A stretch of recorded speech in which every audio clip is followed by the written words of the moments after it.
Hey guys, John Engel here, and today I have Mustang Overload. Let's get started.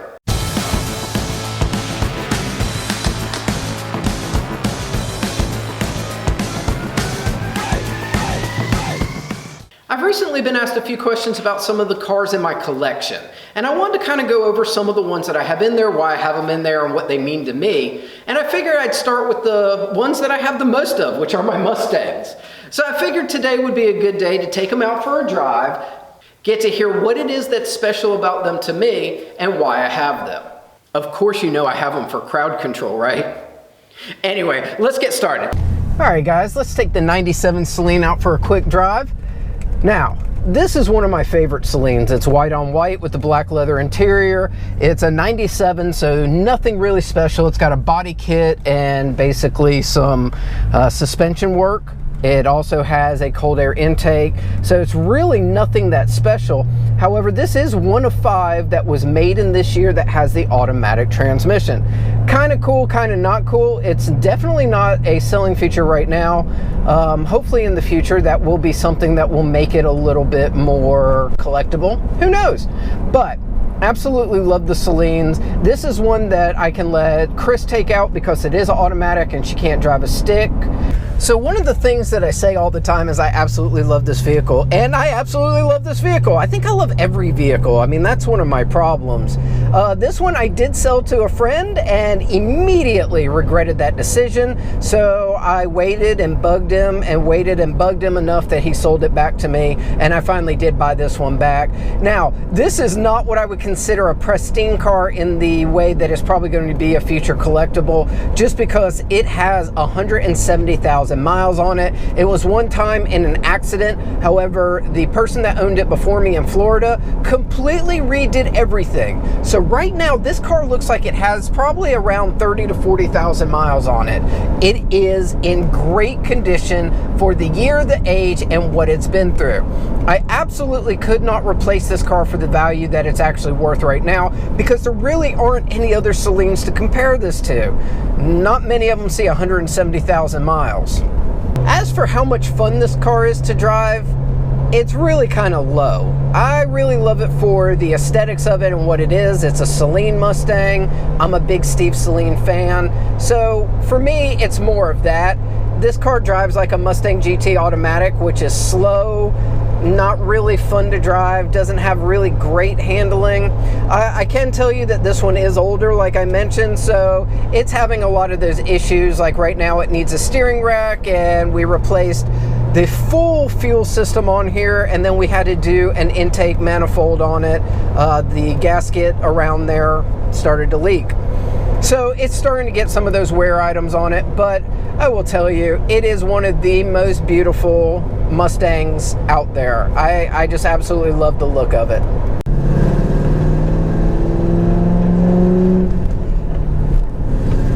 So this is my 2003 Saleen S281. Now this one is a little bit more special. It's the Hollywood Horsepower Edition, and there were only about 20 something made of these.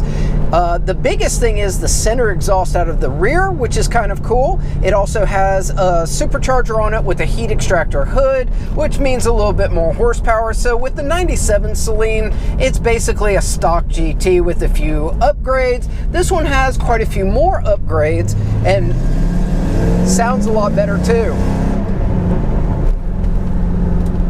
It's just so much fun with this car. This supercharger does weight this car up a lot.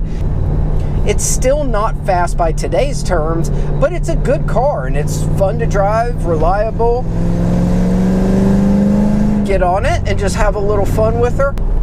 So when it comes to my 2 Saleens, I love both of them. I love every car, obviously, but the white one is my heart. I love that body style. I love the color. I love the way it looks. This one I appreciate more for it's fun to drive. It's got a little bit more horsepower and it's enjoyable. All right, so you might be asking yourself, what is the deal with this car? So it's my 96 Cobra Mustang.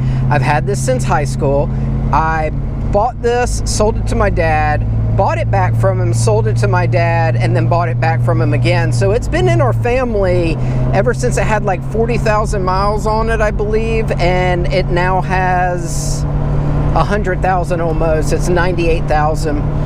It's been a great car, and there are so many memories that go with this car. That's the reason why I still have it. She has been neglected. I have lent this out to friends. I've used it to drag race. I learned how to do donuts in it. This car to me is everything about a car. Now, I'm not saying that she's the best. She's got, 305 horsepower to it. It is a Cobra, it's convertible, it's a fun driving car, but there is nothing about her that's fast by today's comparisons at all. And that's okay. Sounds amazing. I still think a Ford V8 with a Flowmaster is the best sounding V8 ever. I know people will disagree, and I know that everyone's got their own opinions, but this car sounds amazing, and I love driving it. And that's one of the reasons why I've kept it, is it's been so good. I can get on this car anytime I want, go out, have fun, do donuts, not worry about it. I mean, just listen to it. How would you not love that car? The styling on it is also amazing. In '96, they came out with the hood that's got the double bubble. It's got the Cobra bumpers on it, and other than that, it really looks about the same as any other Mustang. But it is a great car, and it drives so well. And like I said, I've used this for everything. The worst thing about this car is the paint, and that's going to happen to any car if you've used it as much as we have. You have to remember, I've had this since I was about 18 years old, 17, so it sat outside. I mean, it was a car that we used daily. Now, one of my goals is to put a new paint job on this bad boy, and I would like to make her look not quite new, and not looking for like a concourse restoration, but a good driver restoration. New steering wheel. These seats are out of an '03 Cobra, and even they're starting to show some wear, so maybe I need to look at that as well. But I'm just looking to get her freshened up so that I could take it to a car show, drive her around more, and not feel as bad. Like right now, this door panel coming off, that's normal if you leave them outside. So it just needs a little bit of TLC, but I love this car. I love this car. I think I've said that about every car, but this one has sentimental value. All right, so this is my 2000 Cobra R.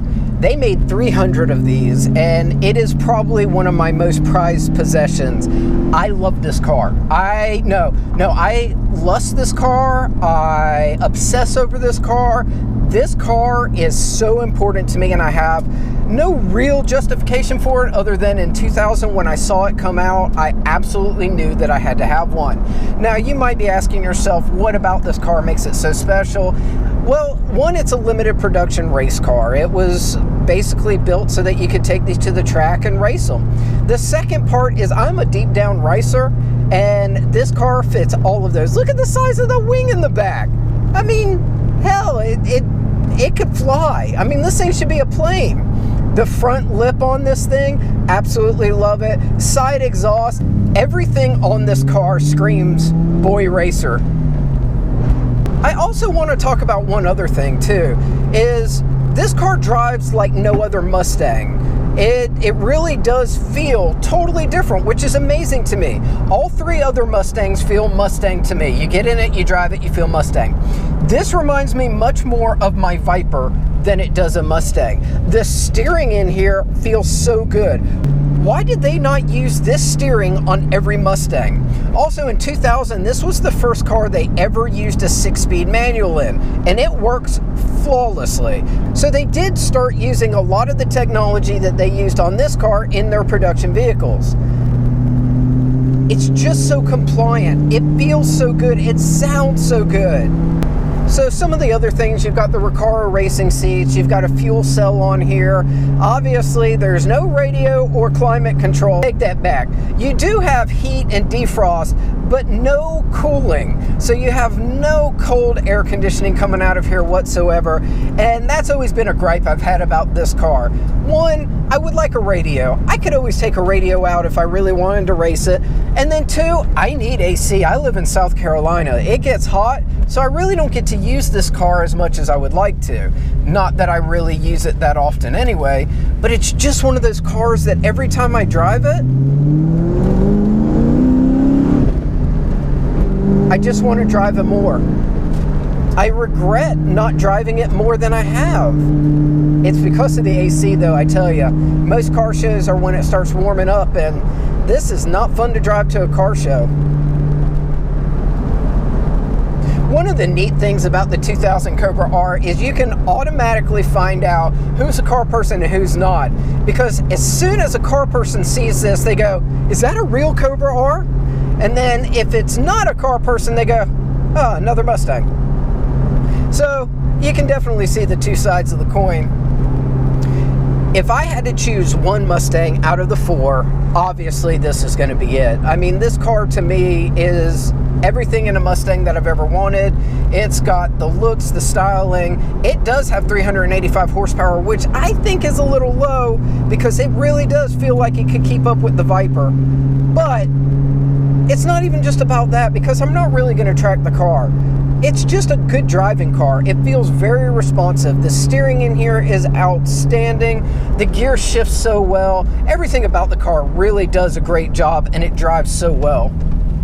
So this may not be the best video ever, but I had a blast. Just being able to take these cars out and drive them is kind of like going back and looking at a photo album, or going back in time and reliving some of that. From the 96 Cobra, that kind of brings me back to high school, and then my very first Saleen, and then my second Saleen. But when it comes down to it, at the end of the day, if I have to just pick one, it's going to be the 2000 Cobra R. I absolutely love everything about this car. I love how it drives. I love how it makes me feel. It looks like a boy racer car. You've got a huge wing, really cool front splitter on it, side exhaust. Everything about this car is what I would want it to be. Plus, back in 2000, I dreamt of having one, so I'm very fortunate that I was able to go out and get this one, and I absolutely love it. This is one of the cars in my collection that I don't ever foresee me selling. If you do see this on the market, you might want to check on my mental stability, because, well, it's not going to be a good day. Anyway, hope that you've enjoyed this video. If so, leave me some comments below. Hit the like button, subscribe. We'll catch you next time.